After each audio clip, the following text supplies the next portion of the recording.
I was discussing this topic with Emmanuel, um, who was bringing up, sort of the idea that a tax revolt against the South African national government uh, would perhaps be a useful way to sort of propitiate the general political situation.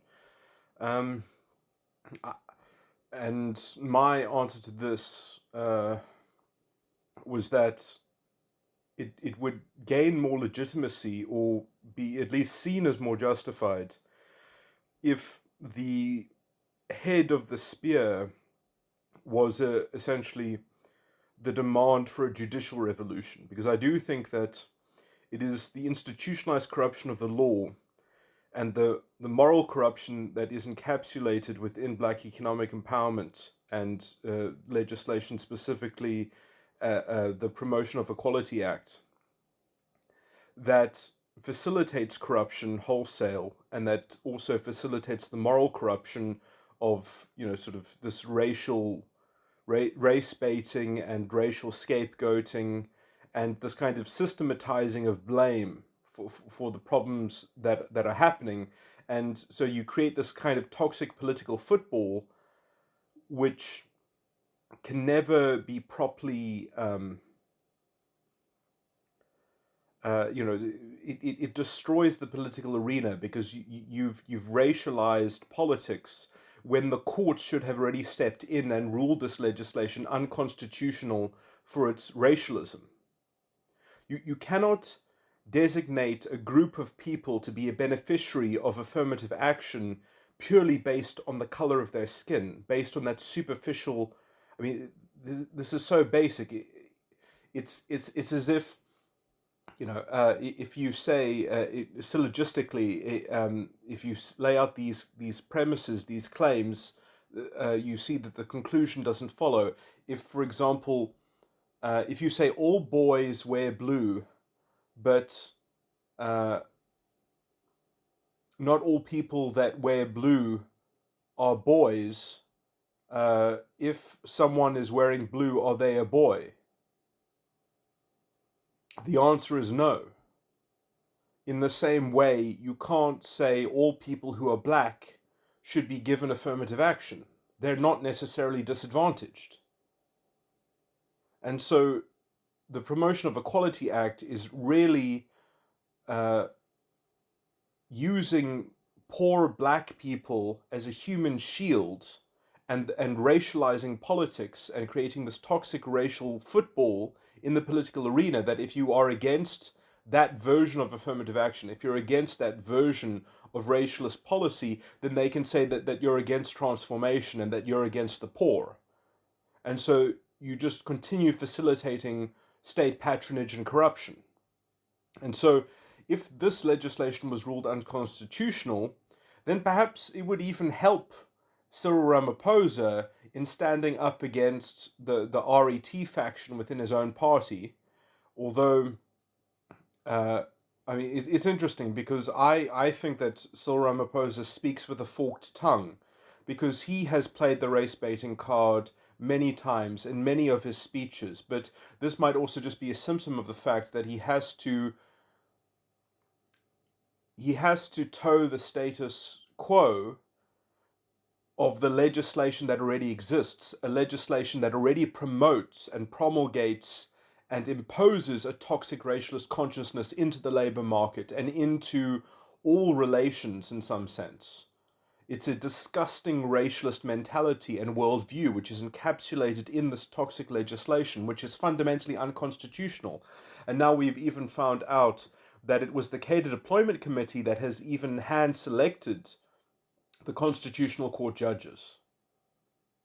So you have, in some sense, you have a conspiracy potentially of people that were put in place to institutionally corrupt the law in order to facilitate the kind of state patronage that we see. And it is this moral corruption which is the real cause. In fact, it is in some sense it is the real driver of inequality, because it facilitates rampant corruption and unaccountable politics, because people can just play the racialist narrative, which is what you see coming from all of the talking heads of the ANC. Even the reformers rely on this crutch. And so I must say, if I almost don't believe that Cyril Ramaphosa is a genuine or authentic reformer. Maybe he thinks he is a genuine reformer in his own mind, but I think for him to prove his authenticity, he would do much better to honestly iterate all the structural flaws in the ANC structure, so that um, he would have a platform. He would have a checklist. He would say, yeah, well, I'm moving this line forward. I'm trying to achieve these points, and those structural points would be essentially dismantling cadre deployment, because it's cadre deployment that really sets up the cliques within the ANC structure of this kind of toxic factionalism, where you have these factions which are essentially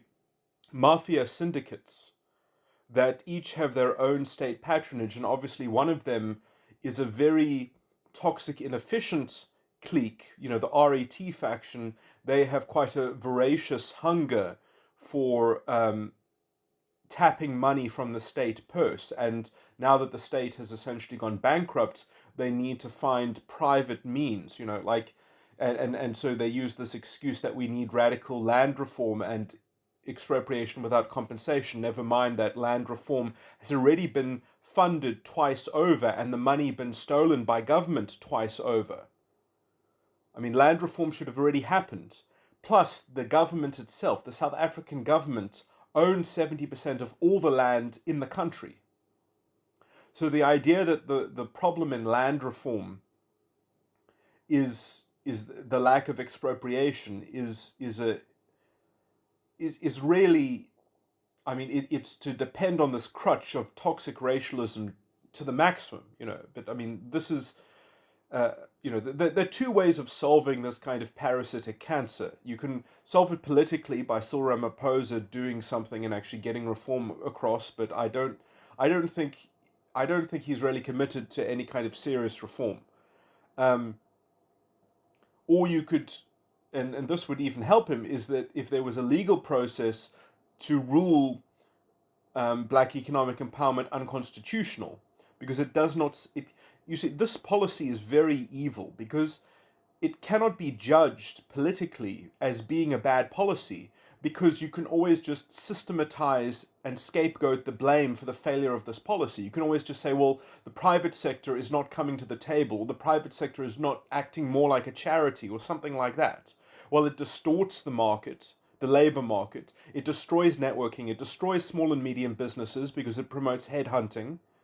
So, anytime a small business actually employs someone and gives them work experience and gives them skills, they get poached. And there's a premium on black professional labor, which small businesses can't pay for, because it's essentially it's essentially prohibitive, but it's not market related. And so, this disequilibrium in the market, this artificial mandate. I mean, affirmative action should function by state subsidy and of development type things, of things that target specific disadvantages. That's what they should, because then you can actually tell if the policy itself is, as you can actually get statistics and work out if the policy is effective, if it's worth the cost, or if that policy if that project is a failed project and this other project looks like it's very efficacious, then and then you can actually get effectiveness. But this kind of mandate is obviously used to promote the fortunes of black elites and politically black connected businessmen that can essentially be shell corporations. They can be I mean, a lot of these people, they don't even do the work themselves. They just subcontract it. So government pays them the huge tender, and then they subcontract it to the other person who bid it for the tender anyway, and then they walk away with this huge sum of money between what they subcontracted it for. and then you have people supplying local, uh, uh, you know, uh,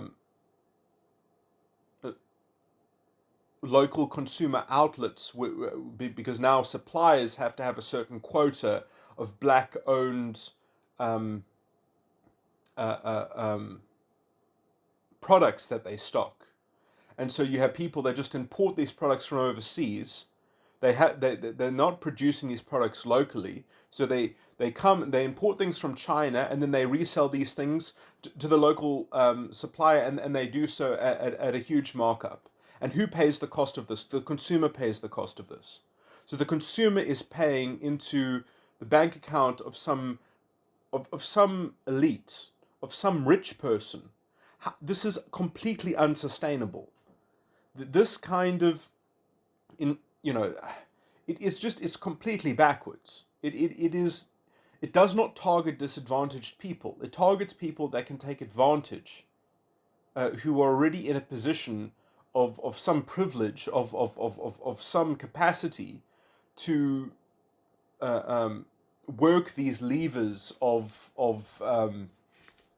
I mean, it's utterly contemptible. It's so backwards. But at the same time, it disrupts, it increases the cost of things in South Africa. And who pays the price? The poor pay the price because they end up having to pay more for their goods. Everything becomes more expensive. I mean, it's a kind of pillaging. It's a kind of redistribution for the people that don't need redistribution. And the DA then gets libeled and get painted with all these negative tars and things like that, when the Western Cape is I believe it's the only province that actually still gives out free. Your first 60 units of electricity are free. You don't pay anything for your first 60 units of electricity. All the other provinces, I think, have moved uh, uh, out of that model.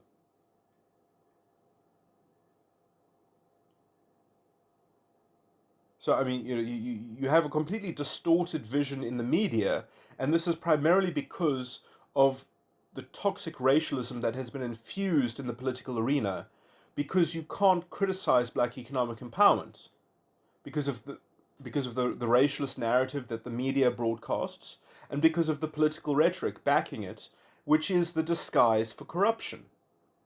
Now, this should have never been allowed to happen. If this legislation was ruled unconstitutional, we wouldn't be in this mess, and perhaps Cyril Ramaphosa would have some ammunition against the RET faction.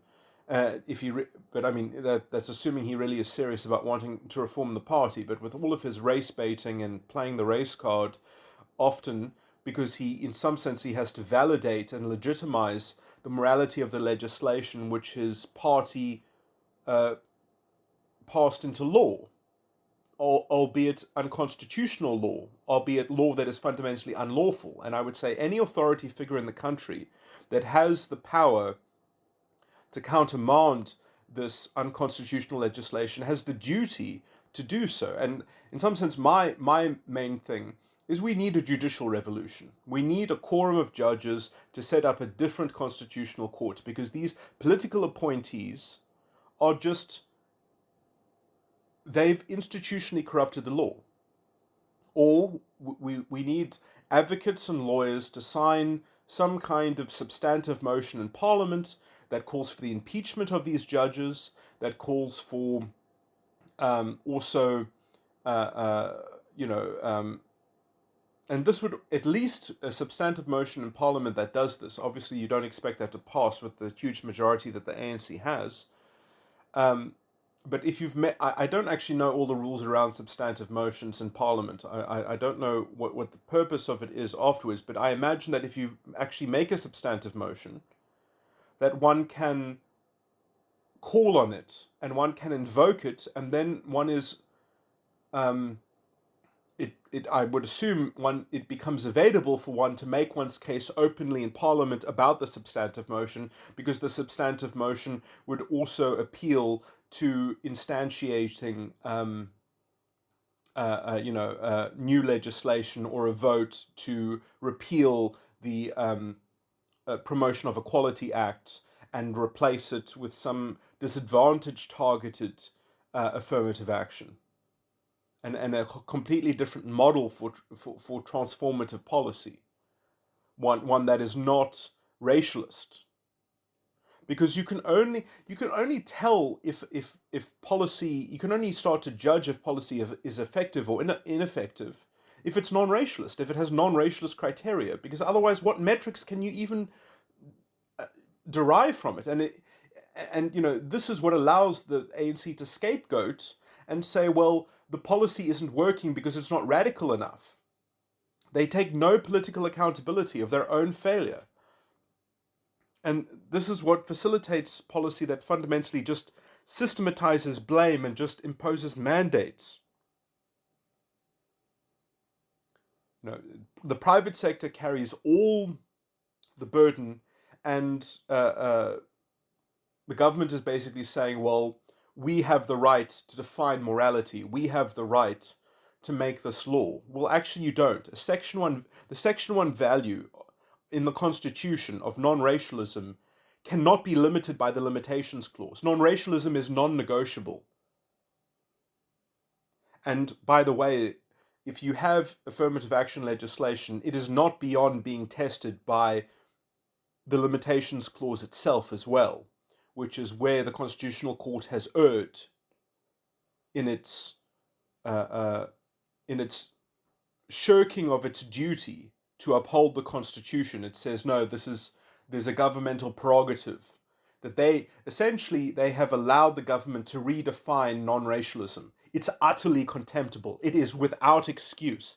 This is Nuremberg trial stuff. These judges should be on trial with the ANC for perpetrating this disgusting kind of racialism. I mean, this can be argued as a kind of neo-apartheid. This is a kind of moral corruption which is the direct parallel of the state corruption, state patronage that we suffer from in our society. It is a cancer, it is a parasite, it is a parasitic monster, and it can only be slain if we actually regroup on real morality.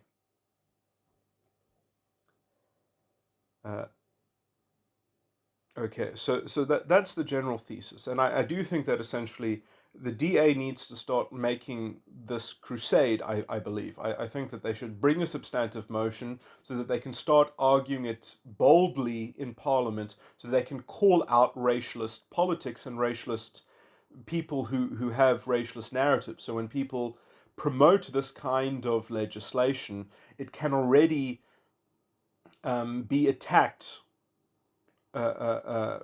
openly, and the people who propose it their characters can be insulted rightfully because they are being unconstitutional, and that is essentially to be laid out in some kind of substantive motion.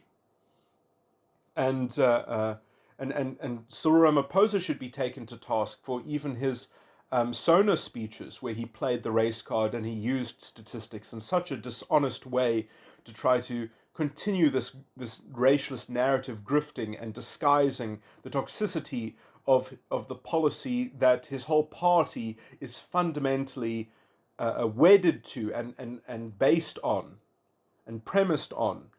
And that is really the foundation of state patronage. Anyway,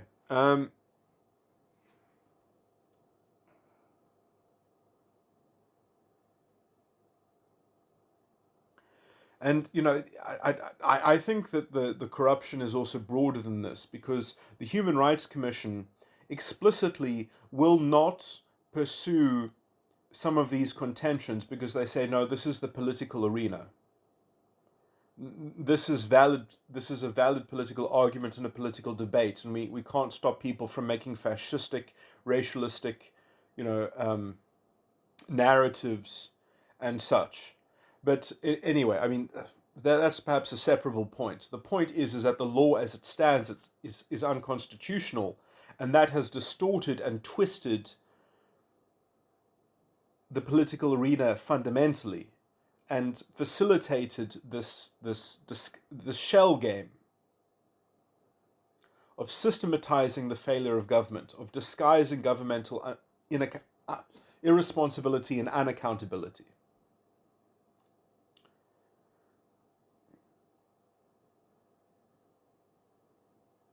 And in some sense, this is the only glue holding the ANC together, as it is the only glue that holds together their state patronage. Now, if Cyril Ramaphosa was serious about reform, he would make this diagnosis. He would proclaim it explicitly, because then he would have some moral basis to start creating distinctions and boundaries against him and the RET faction. But instead, he pays lip service to them too much. And, I mean, everyone in the ANC sort of plays this game. They speak with two tongues, and then they speak with a third tongue when they talk to a foreign investor. It's just, I mean, there is no integrity in the political arena anymore. And it's hard to frame integrity. I mean, okay, perhaps I talk too broadly. I think the DA has integrity. Its leadership. I do wish that they would make the moral argument more explicitly and stringently and forcefully and directly. And because I do think that at some point you have to demarcate a hill to die on, because if you don't show to these people that you have a hill to die on where they try to attack you on that hill and then you defend that hill, that is the only way to crash their toxic narrative. That is the only way, is through direct confrontation in that wise of that you actually have to declare your hill to die on. And I've stated what I think that hill should look like.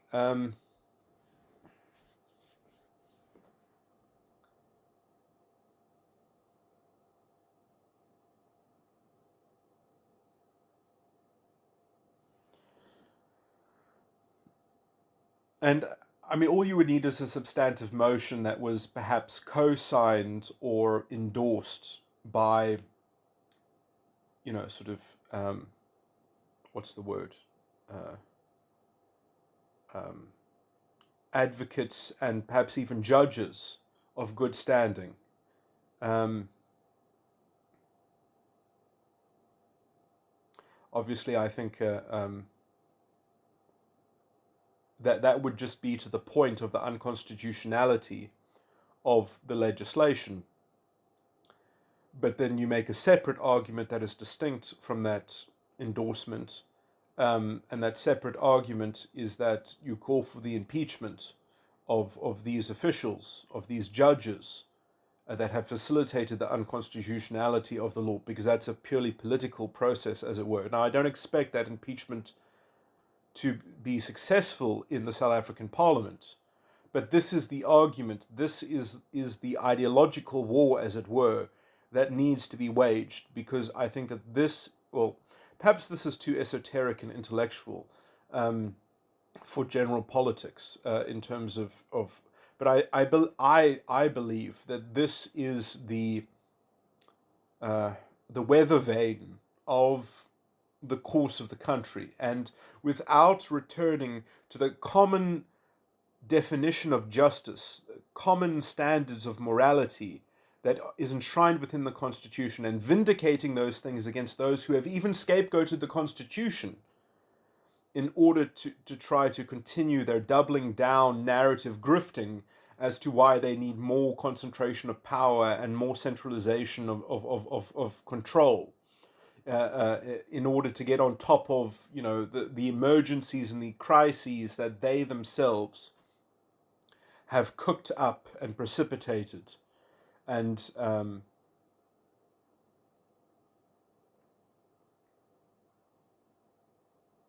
irresponsibly cultivated.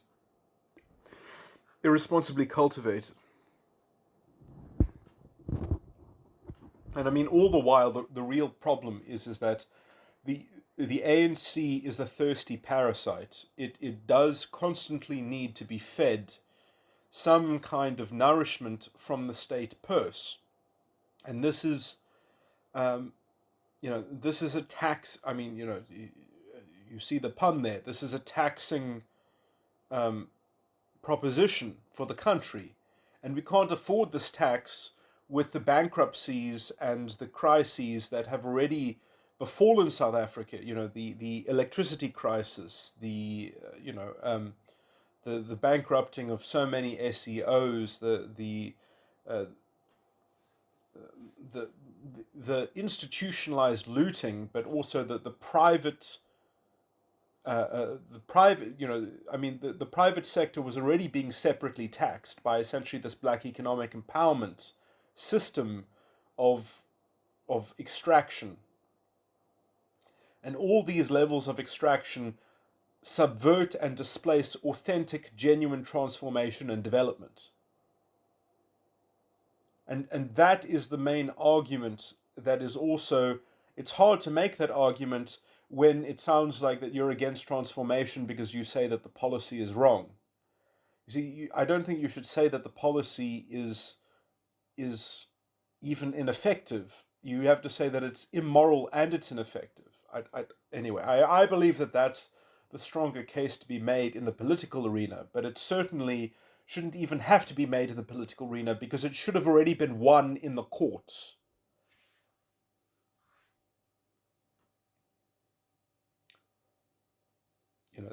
This law should have never passed muster, um, or the Promotion of Equality Act. I mean, it was drafted by an American, by by an American legal scholar. I mean, it's utterly contemptible.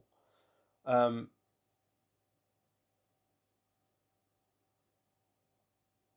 the American legal system is very inferior to the South African substantive law. I won't say that about the procedure. America's procedural law is very excellent, but their substantive law is by I'll just say it's worse than contemptible. Their democracy, we don't have the kind of democracy that America has. Our justice is etched into the republic. It's not etched into the democracy.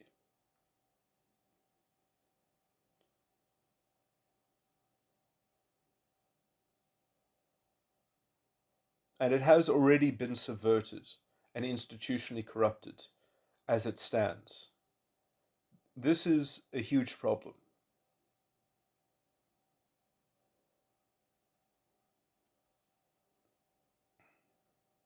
I mean, I can understand why the leader of an opposition party doesn't want to make such an esoteric argument, perhaps, because it sounds, uh, you know, maybe it sort of, it's not easy to digest by most of the electorate. But I think it could be set out in a clear enough way, talking about transformational policy that targets disadvantage and that is essentially paid for by the state. I mean, that is also another way to build in a kind of governmental accountability, that it's not a mandate that you impose on the private sector. It's something that the government pays for, and it's something that is like a program that private enterprises can sign up to make use of the program. And therefore, you actually have a kind of good faith partnership with the private sector where you know that the people who are utilizing the program that you've set up have the right intentions, or something like that. I mean, it's also to be said that the kind of racialist scapegoating that the ANC are constantly perpetrating, and this kind of demoralization as well. I mean, how would we know? I mean, if imagine that there was no black economic empowerment and that there was no affirmative action policy whatsoever, how do we know that the actual market itself would not have, for its own moral compunction, chosen to be inclusive and chosen to try to lift people up?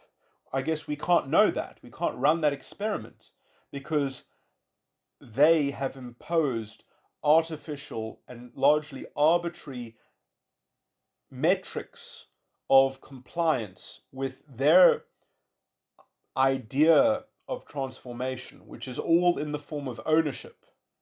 I mean, it's completely backwards. It's not doesn't develop skills and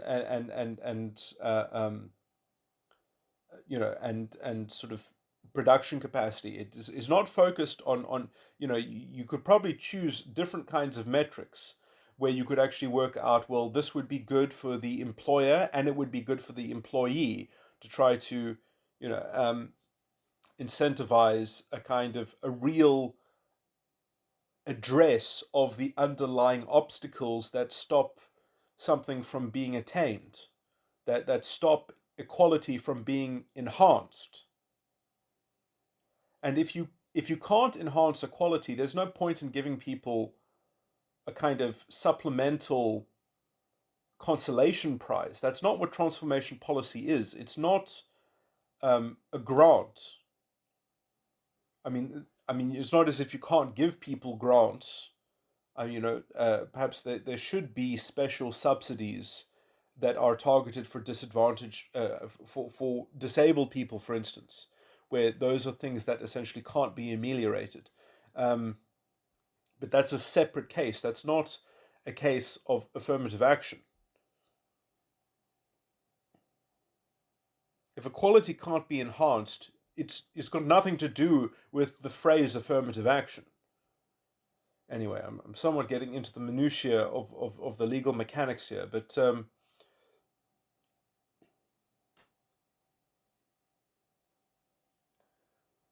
the idea that just because government is allowed to designate a group of disadvantaged people um, does not mean that they can designate any group as a proxy, and they certainly can't contravene Section 1 values.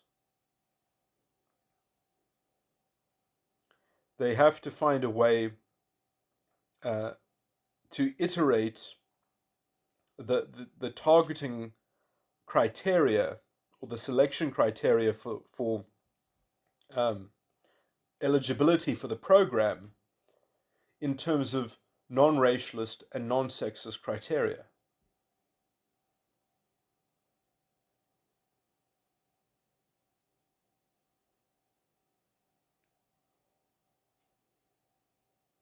Or they would at least have to have a commensurate male and female thing, but I don't know why that should why I mean I can't imagine um,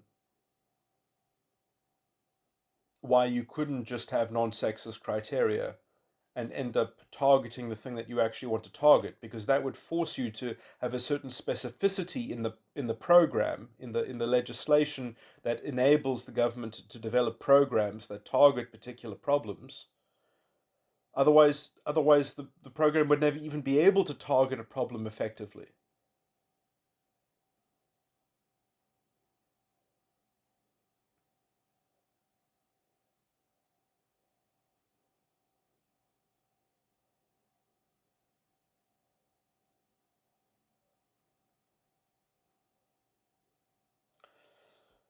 But essentially, I mean, the Zuma presidency really did a lot of harm. It's moral harm in terms of degrading the morality and the philosophy of non-racialism. Um, it really dissolved under the Zuma presidency, and that was specifically because the RET faction likes to systematize blame and scapegoat all of the governmental failures onto capitalism or onto the private sector. It just shifts the shifts the buck.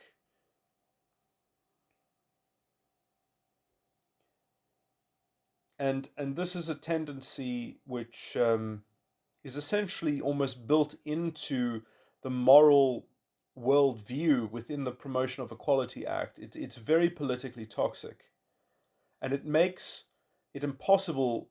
It almost erodes democratic. It erodes democratic literacy.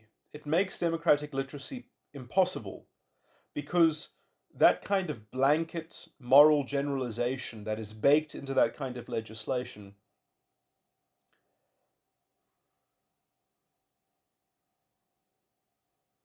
creates a kind of an us and them at least a proto-fascistic political gauntlet.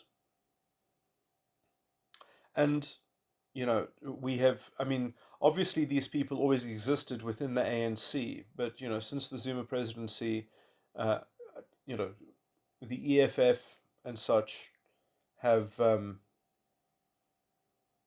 emerged and overtly have been pushing this kind of stuff overtly, and the ANC has essentially always been ambiguous about this. I mean, they will actually use the word non-racialism, but then they will race bait and push a kind of racialist agenda and racialist chauvinism implicitly in their disgusting moral relativism. Um, they won't see the hypocrisy, the internal contradiction in their own position. They just play this, sort of game of, this is, we get to define what non racialism means, essentially, because we're the ruling party, in inverted commas. No, you're not the ruling party. You're the governing party, and you don't deserve to be the governing party. That's how they have destroyed democratic literacy.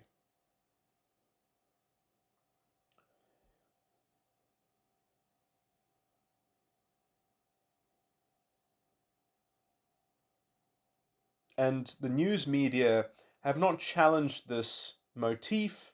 The news media has also played into this lowest common denominator rage pornography over racialist grifting. Um, and they don't want to be on the wrong side of, getting hounded perhaps by the EFF types and by the radical section of the ANC. And so they never morally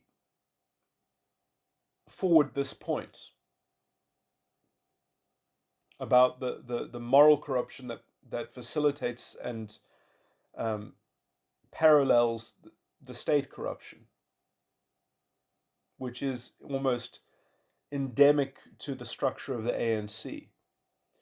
And you see Cyril Ramaphosa. I mean, I don't think he's a serious reformer. I think that he was just a new tube of lipstick for for the party. Because if he was a serious reformer, he would have already stated the blatant, blunt truth needed to be a kind of compass, to be a guiding light that steers the party in that direction. Because if you're not explicit about your vision, about your, um, and in some sense, the problem is that he says that he wants small government and he wants efficient government, and that's what his reform thing is about. But you're not going to do that unless you actually stop the parasitic nature of the ANC and the cancer that it is on the South African society. And the only way to treat that parasitic, cancerous nature is if you diagnose the actual underlying uh, um, features and aspects of that structure, which he won't do. He won't name those things explicitly in public. And so his reform agenda is, I think, a kind of smoke and mirror diversion that is just slowly facilitating the hard boiling of South African democracy into this kind of ethno fascistic normalization of fascistic politics, because the law itself has now been institutionally corrupt since 2008. 2008, I think, is or 2009 is when we got the Promotion of Equality Act. And it really is that we have been sitting with a kind of toxic racialist consciousness brewing in the moral corruption of our country for that long. And it's created hideous moral mutants and monsters. That's what it's bred. It's bred a kind of rabid, it's just, I mean, it's impossible to have any kind of common standards and common morality, because I mean that kind of consciousness is fundamentally, I mean, it's the same mentality of apartheid. It really is. It's group justice, group identity, group pride. So it doesn't matter that the rich black businessman is getting up all the contracts. It just matters that some quantity of the economy is owned by black individuals. Doesn't matter how many, doesn't matter how many poor black people there are. It's just that the ownership percentage as a pie chart needs to look a certain way that's the same as the demographics of the country. It's insane. I mean, this is welfare for the rich, for the black elite. This is welfare for the black elite, and impoverishment and destruction and a failing, unsustainable, artificial structure for everyone else that is so inauthentic with the labor market relations. You can't network with people. How can you network with people when you have to look at people's race? It's hard enough just to get people with the right skills in your bubble so that you can make a business. You need people with certain skills. Now you have to look at their color of their skin and not just their skill set. I mean, it's impossible. You can't do this. And how does a three-person company have 80% black people in it? A small business with three people, you can't do it. It's not possible. The whole thing is so disgusting. It creates a premium on black labor, which means that even if a black professional were your business partner, he's probably going to get headhunted. He's probably going to get poached at some point because he's going to be given some lucrative offer, and now you've lost your business partner, maybe. It's, I mean, obviously, things fall apart anyway in business. Most businesses go under. Um, but you can have a vibrant entrepreneurial. I mean, most businesses go under, but but there are also a lot of successes. If we had a vibrant small and medium business environment, we would actually see transformation. It would be a living thing. It would be, people could actually see that as a model and get skills and learn and be involved in business, because most people, they get their first job from a small business. They don't get their job from a corporation. But we don't have enough small businesses in our country because it's a toxic environment.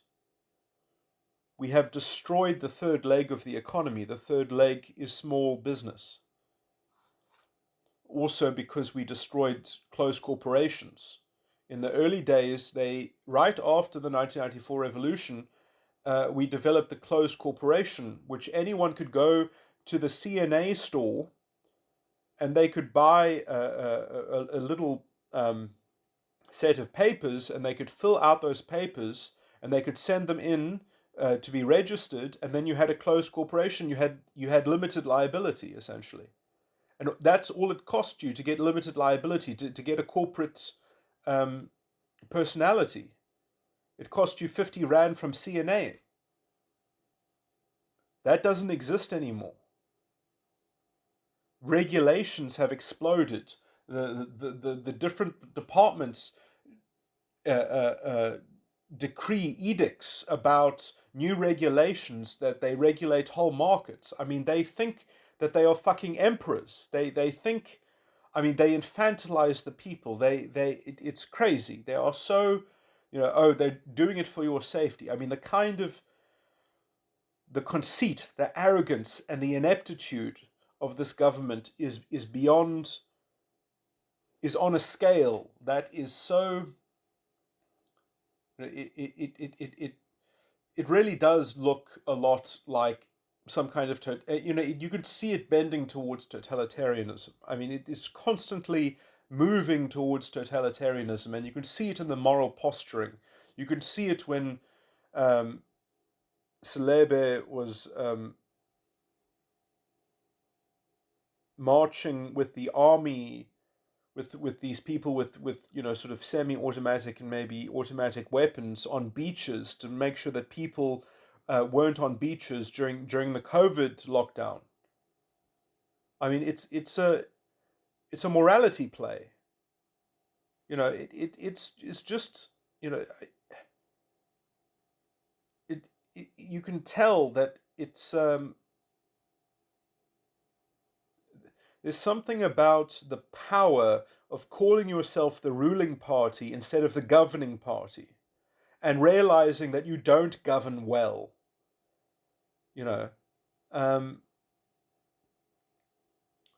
there's no humility, there's no self-consciousness, there's no respect for the Constitution, there's no understanding of the Constitution. Um, there's no understanding of the rule of law, and rule of law is not law and order. Please watch Leon Lowe's a recording on, sort of I think it's called The Decline of the Rule of Law in South Africa. Anyway, I've ranted enough. Let me stop this recording, but